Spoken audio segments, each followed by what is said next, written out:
is it safe to do ketamine on a regular basis, or is it because it's not covered by insurance? What you're doing, is it too expensive? And what is the cost if someone's going to do it out of pocket?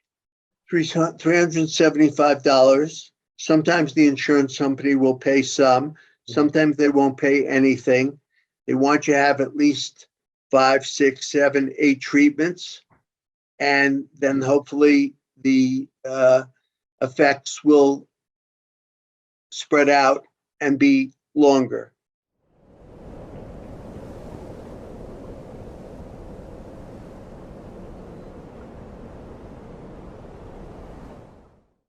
Hey everybody, welcome back. John Malanca, United Patient Group, Be Informed and Be Well. And I have another return special guest, Dr. Paul Bregman. Paul, how are you? I'm doing fine. It's nice to be back. You're live on camera. I didn't tell you you're live yet. So you're live on camera. Thank you.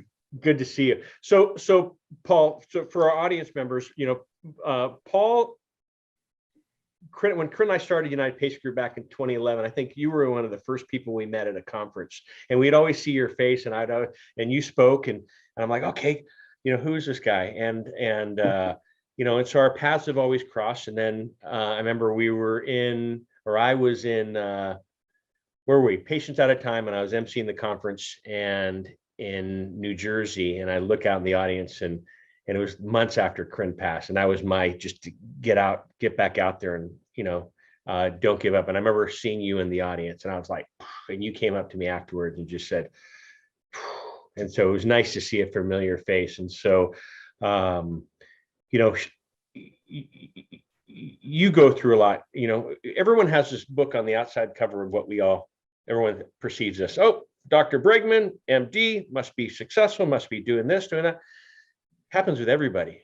And what I didn't know is that you've been going through depression for years, but also diagnosed later in life with type 2 bipolar. And I don't know if you call it disorder or not, but and so can you share that? Because we've done a couple podcasts, we've done a couple Facebook Lives, and it's amazing on how many people that I talk to on a regular basis. Hey, I just saw that video with Dr. Bregman that helped me. It made me feel that I'm not alone. And so thank you for being open and honest. And I know you're still going through things, but I just need you to know that you're not alone, and your story is helping others on here too. So let's get on it, man. It's been we did our first podcast probably about 1.5 to 2 years ago. And what have you been doing? I know we talked about other modalities besides cannabis. You've been on antidepressants before. You've gone to therapists. You've looked at psilocybin. Right. And ketamine. Right. So I've done a number of different things, and I was diagnosed. I went through. I'm a diagnostic radiologist and a ketamine and a cannabis expert, and so I was diagnosed. My father had bipolar, and my mother did as well. So I genetically I picked it up from them, and it really started at 29 when I started my residency, and then was officially diagnosed at 41 when I was feeling more depressed and everything. And then at 45, I had to retire disabled because of depression and suicidal ideation, and also irritability. And that's bipolar 2. I had bipolar 2. Bipolar 1 is when people are very manic and also have depression, but manic, where they're really not sleeping and they may have psychosis and hallucin. I suffer more. Bipolar 2 is more of the depression and more of the irritability, and also suicidal. There's a component of this that has a lot of suicidal ideology. So I think about suicide.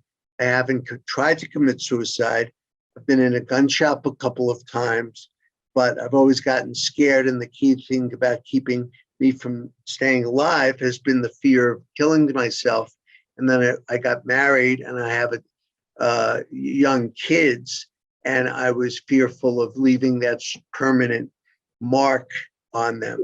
So with the history of bipolar type 2, and I was working as a radiologist, and I finally in 95, when I was 45 years old, I had to retire disabled because of the depression and the suicidal thinking. And I was working with a psychiatrist there, and he gave me every medicine that was on the market, from Abilify to Seroquel to anything else, and none of it really worked. I was in that category of being treatment resistant. So with that in mind, I went to get electroshock therapy, a full dose from 1994 to 2002, and there was a mishap in 2002, and it always helped me, and it was a benign procedure, and it always helped me get out of the depression and so I would recommend that or look into that. And so I had a bad episode. I didn't go back for 18 years, and then I went back, and after the second treatment, it aggravated a heart flutter, atrial fibrillation. So that has moved me into suffering with my illness, with the suicidal ideation and the depression. But I've moved into looking at ketamine. Ketamine is out there in clinics now, and it's under those psychedelics type of thing. So what I've been doing is ketamine infusions. They do it nasal spray, they do it pills, but I get an infusion for like an hour, and it's taking like a small trip out there.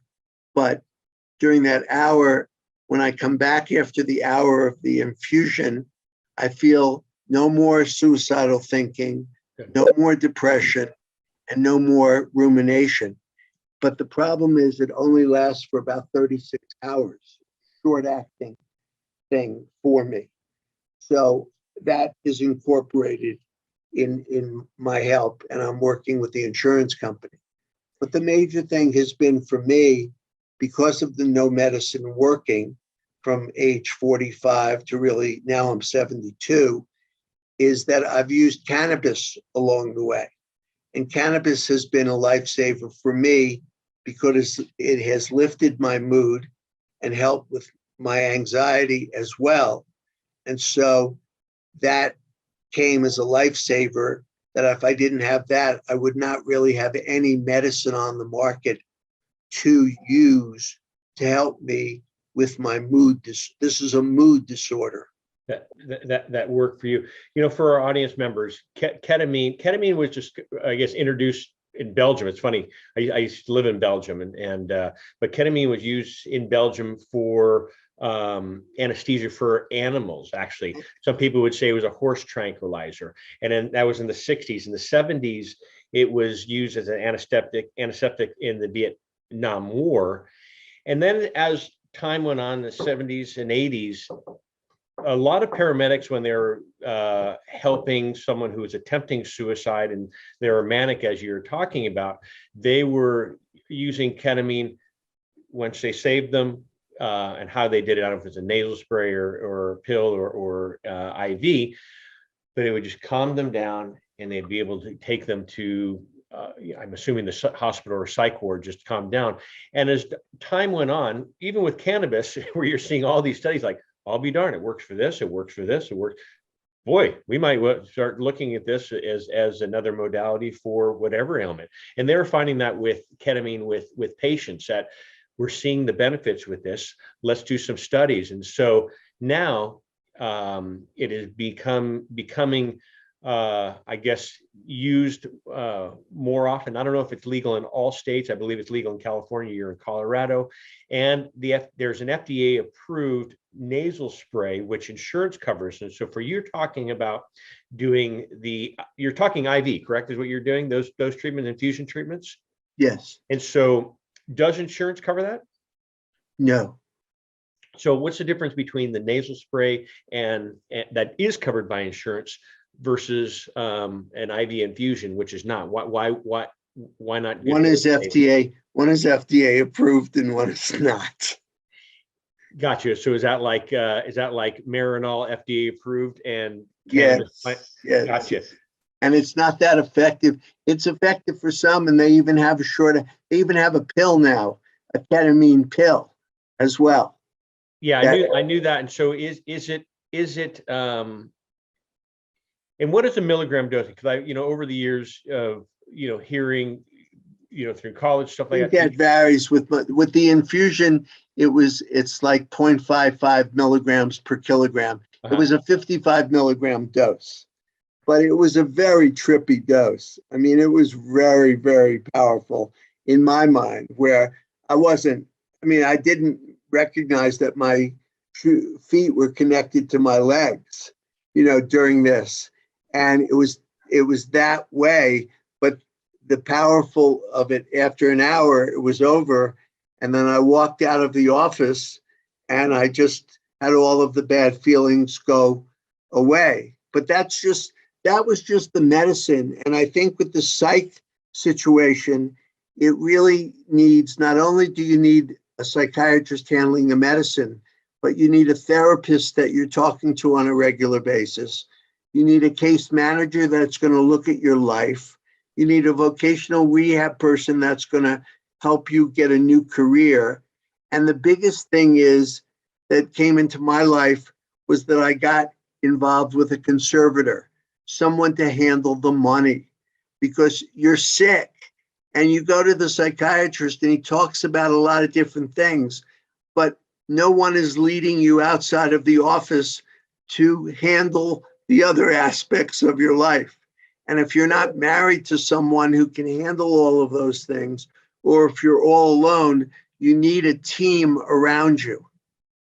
That's the key thing. So you mentioned type 1 being manic. More I have hypomania, so and type 1 has real manic, where their nose is pressed against the window. Gotcha. Because I remember one of our previous conversations last year or two, you were talking about, if you made $1, you spent $5. With the managing money. Is that, do I remember that correctly? Because that happened with my friend's daughter. Correct. There was no budgeting. I had no conception, and I could rationalize away spending money as well, when I should have had somebody in control if I was getting $10,000 a month from disability, I should have gone to someone and take it away. And I should have worked with $7,000. Yeah. So is this working? Is it working? Because I know, over our conversations over the last month, it sounded like it was working, but before jumping on the screen here, it sounds just like this. It was just a temporary fix. And if it's a temporary fix, and I have my psychiatrist and a case manager at Humana trying to fix this for me and get this approved, so I can have the ketamine aspect of things and go from there. As far as the team approach, having the conservator and the case manager and voc rehab and things like that, that all came into place as well, and really kept me from becoming homeless. So when let me ask you something, because this has happened. First off, my mom says hello. She really felt connected with you, and being a great mom, she just wanted to give you a hug on one of our past things. And so knowing that we were doing this, she's, oh, please tell Dr. Bregman I said hi.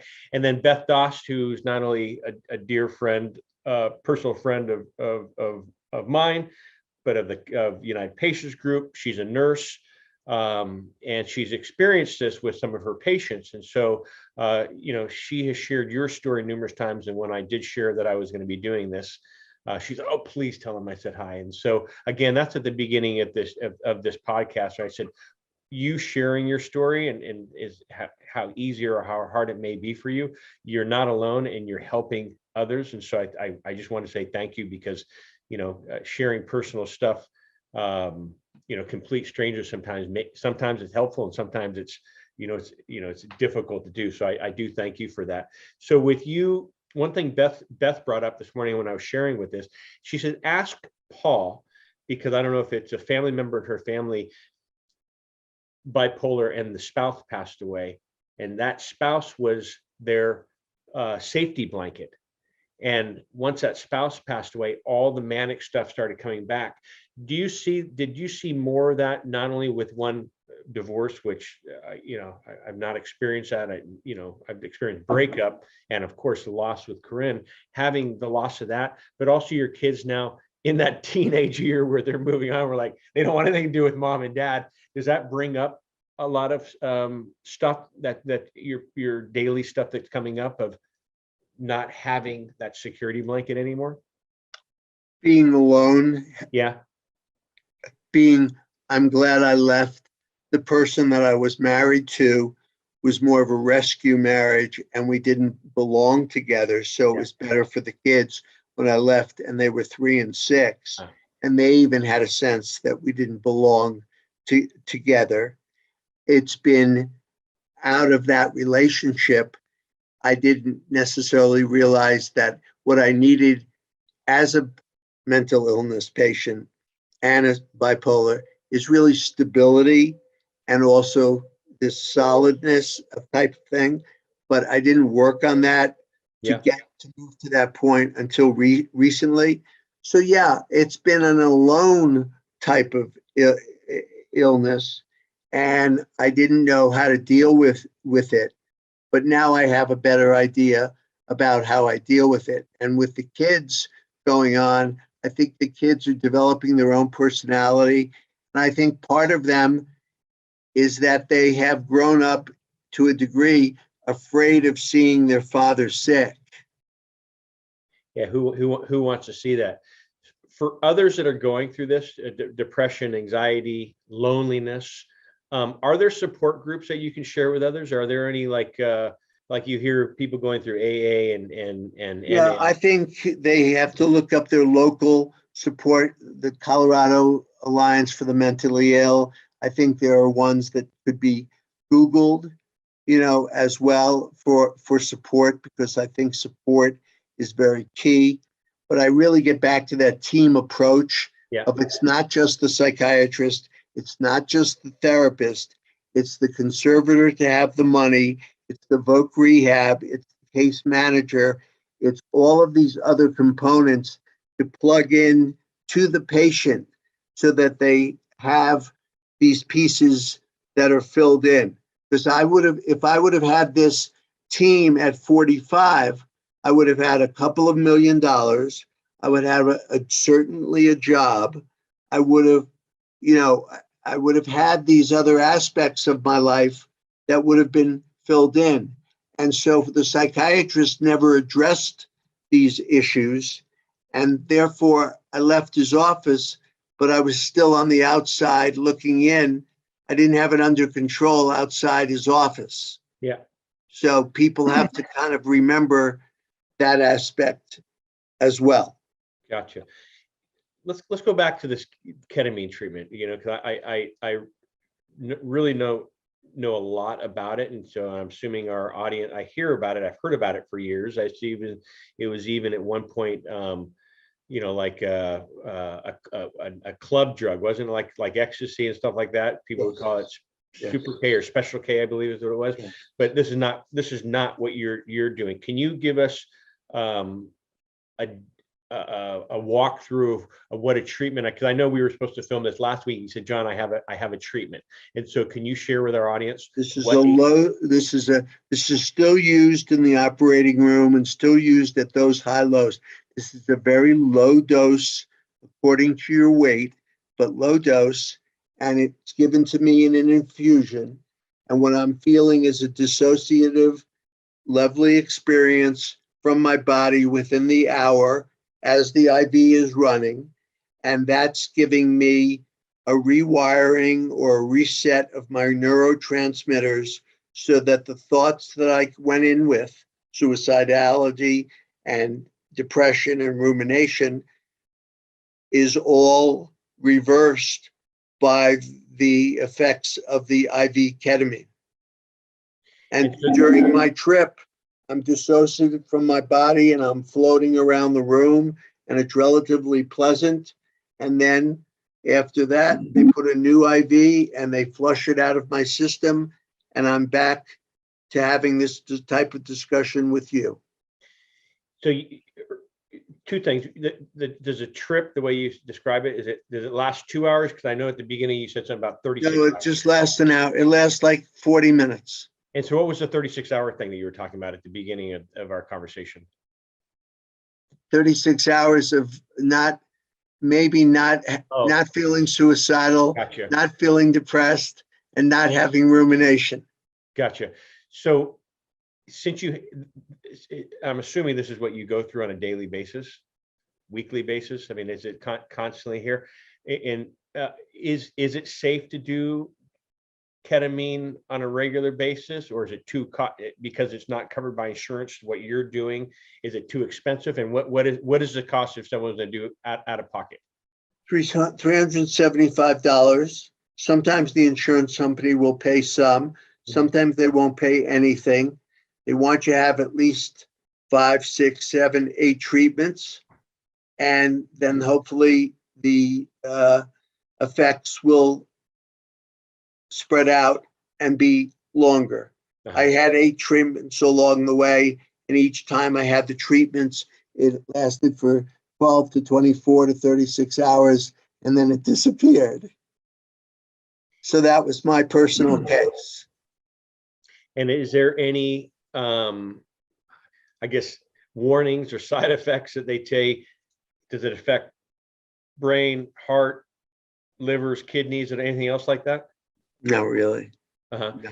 And you being in the medical profession and have been for quite some time, is this something that you would recommend for younger? I would say go through the medicine. I would say go through the medicine and see if it works and see what side effects you're experiencing. Because like Depakote is given out there, but people wind up gaining 50, 60 pounds and become diabetic. So you take what they give you, you go through that. You can also have a genetic test on a swab on your cheek, and that can be sent off to the lab, and that can come back to tell you which of the medicine, psych medicine, you're most prone to have success with. So that's where I would start. Okay. And the psychiatrist may say, oh, we don't want that, we don't need that, and stuff like that. That's bullshit. You need that because that'll give a good list. So then you go through the medicine, and if that's not working or you're not getting any better, then it's time to talk about ECT. And is that shock? Yes, because that will, ECT, electroshock therapy. Gotcha. And that will last, you'll have 3 months of treatment, and that could last for a whole year with you getting maintenance dose along the way. Very benign, very good, excellent. And is that something we see like we see in Clockwork Orange, where they have prongs on you and how? Yeah, they just put it here. It's very sane. It's very safe.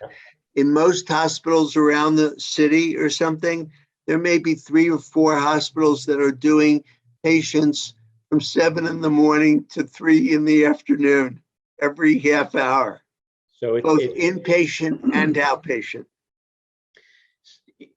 Let me go back to the ketamine. I'm really interested and curious about the ketamine. So when you're on your treatment, is it a guided treatment with the therapist talking to you? Paul, let's talk about this, or are you just sitting there and I'm sitting there and they check in and just see how I'm doing. But if it would be nice if it was a guided trip because this time around I would have been able to really get much deeper than I am when I'm not on ketamine and talking to my therapist. So just to hear you correctly, the therapist is not there. They're just looking in the room, making sure that you're still breathing. The nurse is checking in every 15 minutes just to making sure I'm doing okay. Gotcha. And how I'm doing. And if I'm having go ahead. Do you think it'd be more beneficial if the therapist was actually walking you through and talking you through like you would? Yeah, at least this time it would have been, because I was on a different plane, and I would have explained to her how in depth I was feeling about my suicidal thoughts and about my depression and what it all really meant. It would have gone from a level 2 or 3 to a level like 7, 8, 9. Like I really feel this way, and I really want you to help me with this. It just would have felt deeper. Yeah. What can you share with anybody else that's going through this? Doesn't matter what age they are. What can you share? You've been dealing with. The fact of what I said about my team Yeah. being assembled. They shouldn't be alone. They should investigate if they're suicidal, especially, or depressive. They should follow and talk to the psychiatrist about what the plan is going to be, trying all the medicine, getting the genetic swab, and then if it's not going to be working for them, talking about the ECT in a very real way and not be afraid.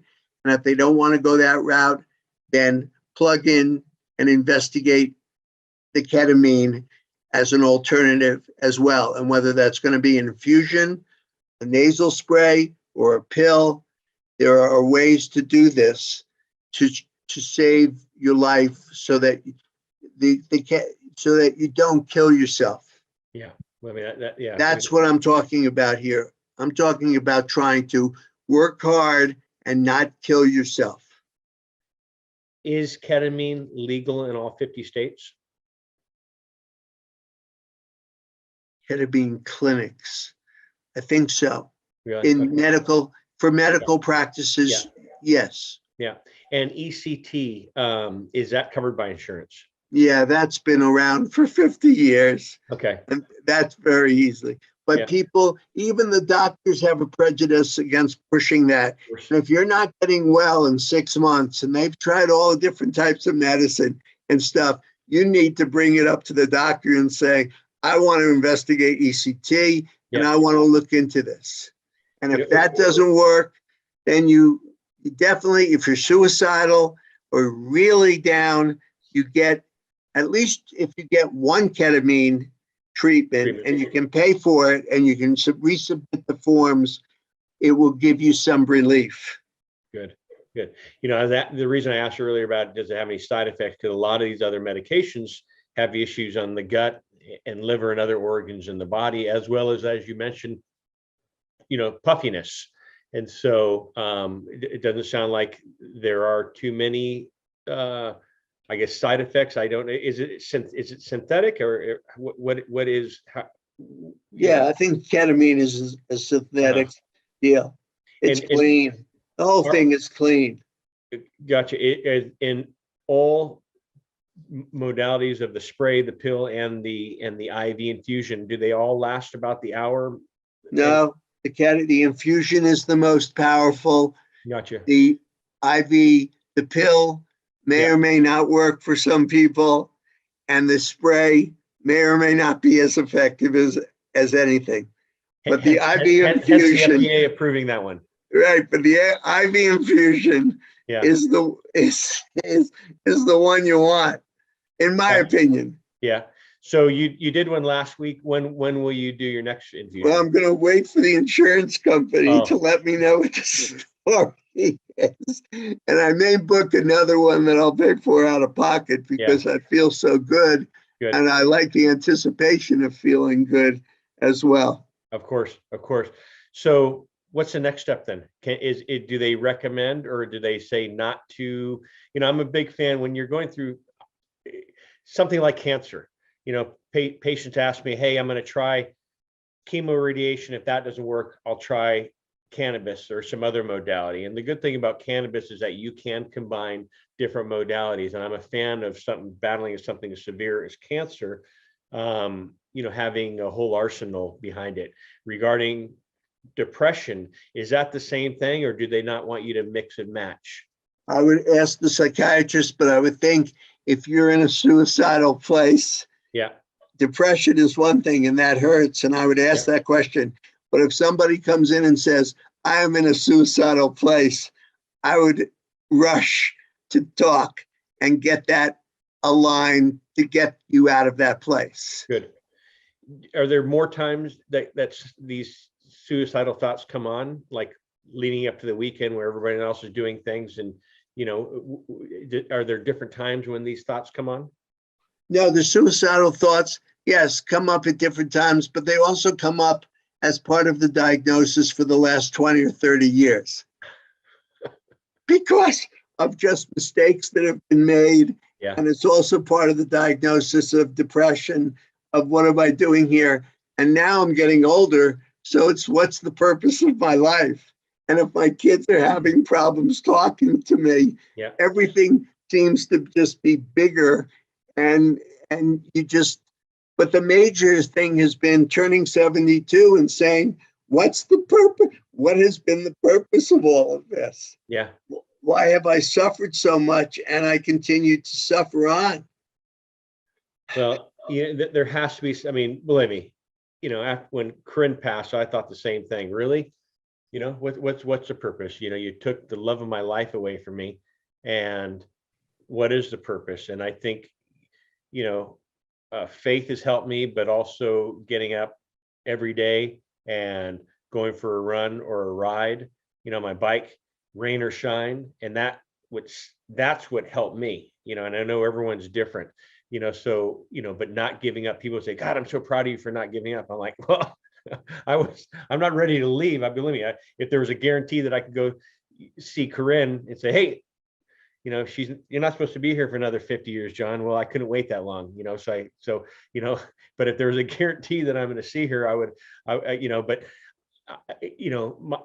staying here and having faith, and, my family, as you mentioned, family and friends are important, and being able to get outside. I mean, for me, working out is what helps me,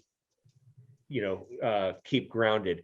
And so with you, you're such a personable guy. What about writing a book? What about doing a podcast like this? I have done. What about even being a counselor? Going and being, going to these, I guess, support groups, and being that regular spokesperson there to share. You're not alone.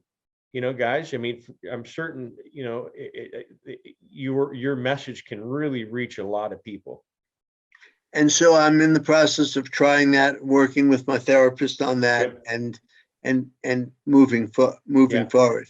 Yeah. Because, I really want to live, and I just want to figure out, I mean, I know the ketamine can help me, and I know, that can help. And so I have things going on, and just have to absorb the blows and just be forward and be there. Does working out help at all? Walking, getting out of the house? I mean, I know it helps. It helps a little bit. But when you've experienced the ketamine, and you've experienced a total whitewashing of the board, you can't imagine anything else that so that close to that. So let me ask you, like people say, is cannabis addictive? No, I think it's habit forming. Is ketamine addictive? Yeah, I think so too. I think they give low enough doses that if you're taking it at home and you're taking a pill, that you have to be aware. John, we're dealing with the quality of someone's life.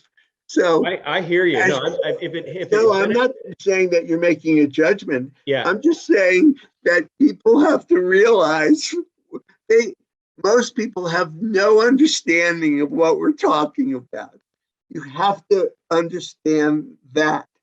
So when I say that I'm here to survive and make it through, they can't conceive of what that addiction may cannabis dependence or ketamine dependence.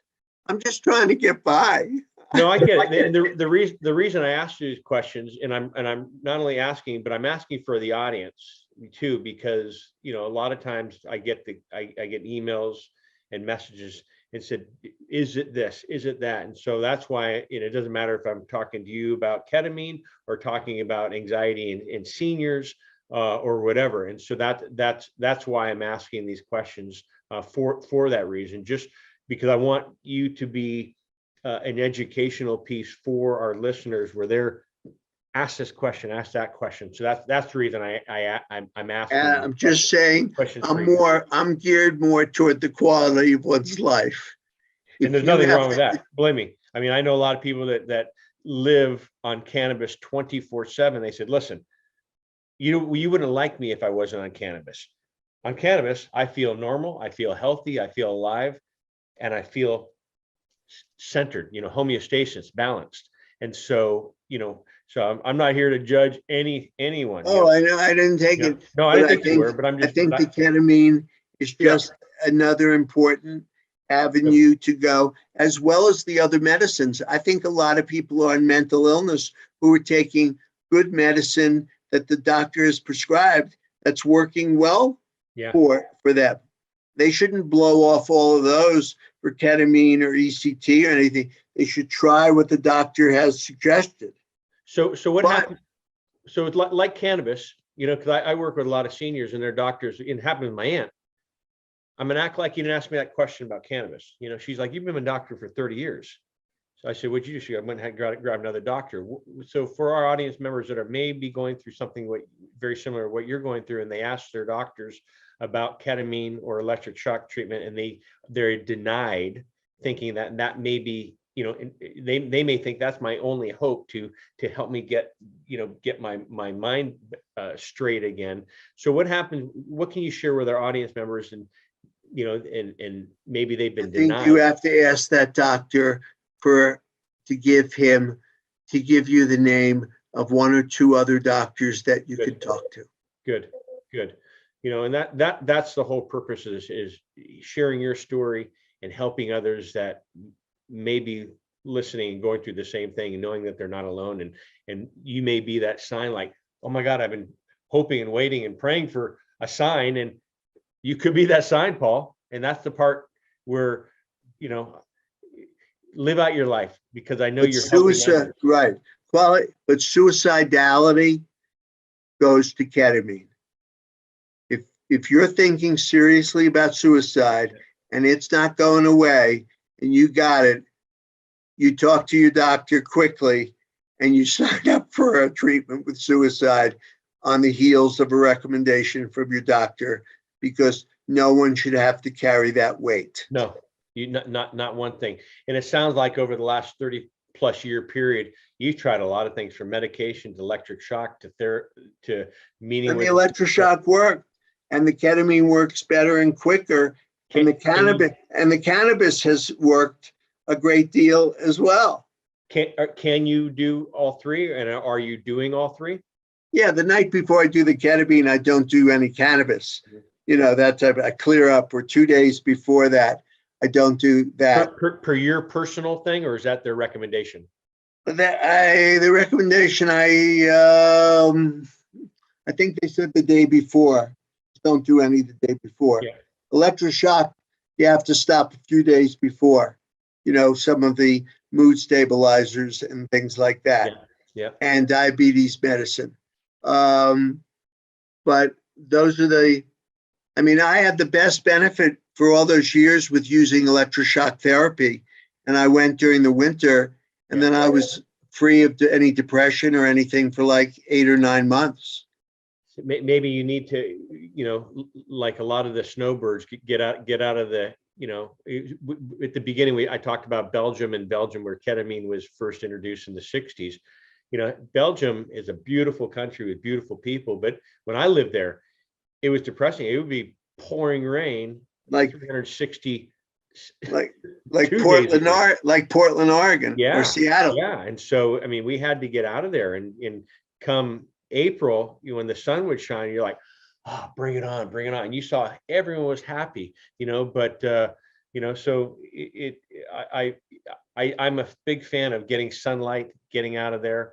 A lot of people in Belgium would wear glasses like you have on right now. I don't know if there's special glasses, but they would go into, sun rooms, or wear these special glasses that would, blink lights at them and trick the brain. Hey, this is vitamin D. So, well, where do you go from here? What's your next step? I'm fighting with the insurance company about getting more ketamine. Mm-hmm. I'm using my cannabis. I have to figure out what's going to happen with my job situation and how that is really going to look. I'm going to continue expressing love and to my children, and just waiting on that. and I'm just mainly just trying to stay focused and have some quality of life. I met a woman online in Awesome. Taos, New Mexico, so I'm continuing on with that, and that's where I'm. That's what I'm doing. Nothing wrong with a little touch, and maybe that could bring internal. Oh, that would be joyful. That would be So joyful. if anybody's out there right now, we have Dr. Paul Bregman, single. look at, we'll do a love connection here. So So anyway, Paul. So Paul Bregman, Paul Bregman. and cannabisresource.info is my website, mdbregman@gmail.com, 303-550-4115. And I'm here to discuss mental illness. I'm here to discuss cannabis and just connecting and just letting you know what I think is the right thing to do. Well, I Through experience. And always John is such a good man. Oh, man. He's a saint. He's a saint. Thank you, my friend. And always good to see you, talk with you, and hope that we can see each other in public one of these days. Yeah, thank you for giving me this opportunity. Always. Thank you very much. And right back at you. And your love, my friend. And I love that last how you close. You said, just pushing love forward. And I just think, as Corinne would always say, is you're in the trenches, heavy backpack, pouring rain, in the mud, and just one step at a time. And so you're doing that, and even through the bad and also the good days, you're still doing it, and you're not alone, man. And okay. Thank you. And thank you Thanks. to our audience again for everything that you do with the UPG family. And all the best. UPG. Thank you. So, love you. John Thank Malanca, you, United Patient Group, Be Informed and Be Well, and Dr. Paul Bregman. And we'll see you all soon. Have a blessed day. Appreciate it, Johnny. Bye. Thank you very much. Bye. Hi, John Malanca here with United Patients Group. I hope you've enjoyed our videos. Please click like as well as subscribe to our channel here on YouTube. Also, follow us on Twitter at UPatients Group and on Facebook at United Patients Group, as well as for our podcasts. Please click the link in the description below. We'll see you there. Bye-bye.